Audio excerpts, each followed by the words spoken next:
Nellore rural 28వ division Chaitanyapuri colony park 25 లక్షల రూపాయలతో శంకుస్థాపన కార్యక్రమం స్థానిక ప్రజల చేత ప్రారంభించడం జరిగింది. ఈ కార్యక్రమం rural MLA Kotamreddy Sridhar Reddy, TDP రాష్ట్ర నాయకులు కోటంరెడ్డి గిరిధర్ రెడ్డి ఆదేశాల మేరకు ఈ శంకుస్థాపన కార్యక్రమానికి శ్రీకారం చుట్టారు.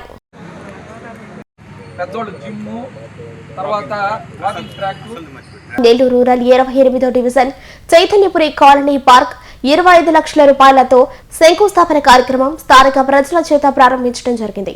ఈ కార్యక్రమం rural MLA Kotamreddy Sridhar Reddy, TDP రాష్ట్ర నాయకులు కోటంరెడ్డి గిరిధర్ రెడ్డి ఆదేశాల మేరకు ఈ శంకుస్థాపన కార్యక్రమానికి శ్రీకారం చుట్టారు.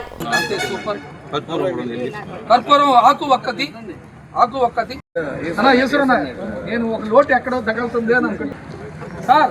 రండి సార్, అక్షంతలేదు. నెల్లూరు రూరల్లో జరుగుతున్నటువంటి ఈ అభివృద్ధి జాతరకి మూల కారణమైనటువంటి కోటంరెడ్డి బ్రదర్స్ గౌరవనీయులు రూరల్ శాసనసభ్యులు కోటంరెడ్డి శ్రీధర్ రెడ్డి గారు మరియు రాష్ట్ర తెలుగుదేశం అధికారైనటువంటి గిరిధర్ రెడ్డి గారు ఈ యొక్క రూరల్ అభివృద్ధికి నిత్యం పాటుపడుతూ చంద్రబాబు నాయుడు దగ్గర నుంచి కావాల్సినటువంటి నిధులను సమీకరించి ఈ రూరల్ యొక్క అభివృద్ధికి నిరంతరం కష్టపడుతున్నటువంటి మంచి వ్యక్తులు, అభివృద్ధికి తోడ్పాటు ఇచ్చేటువంటి వ్యక్తులు, ఇంకా రేపు రాబోయే కాలంలో అలాంటి వ్యక్తుల్ని మనం ఎన్నికలలో గెలిపించి మన యొక్క రూరల్ని అభివృద్ధి పదంలో నడిపించాలని చెప్పేసి మనస్ఫూర్తిగా ఆకాంక్షిస్తూ నెల్లూరు రూరల్ నియోజకవర్గంలో మునుపెన్నడూ లేని విధంగా అత్యంత వేగంగా అభివృద్ధి కార్యక్రమాల శ్రీకారం. మొదటి విడతలో 339 శంకుస్థాపనలు ప్రారంభం చేసి దాన్ని 60 రోజుల్లో పూర్తి చేసి ప్రజలకు అందించిన ప్రియతమ నాయకులు మన గౌరవ శాసనసభ్యులు కోటంరెడ్డి శ్రీధర్ రెడ్డి గారి ఆలోచనలతో ఇప్పుడు రెండో విడత కార్యక్రమం స్టార్ట్ అయింది. గౌరవనీయులు రాష్ట్ర నాయకులు శ్రీ కోటంరెడ్డి గిరిధర్ రెడ్డి గారి ఆధ్వర్యంలో జరుగుతున్న ఈ 240 వర్కుల శంకుస్థాపనలు 25 కోట్ల వ్యయంతో ప్రారంభం జరుగుతున్నవి. ఇవన్నీ ఒకే రోజు ఒకే సమయానికి నెల్లూరు రూరల్ నియోజకవర్గంలో ప్రారంభమయ్యాయి. అందులో భాగంగా చైతన్యపురిలో ఉండే ఈ పార్కుకి 25 లక్షల రూపాయలు మంజూరైనాయి.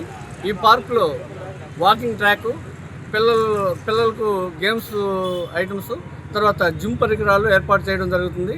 దీన్ని 25 లక్షల రూపాయల వ్యయంతో 60 రోజుల్లో పూర్తి చేసి ప్రజలకు అందించడం జరుగుతుంది.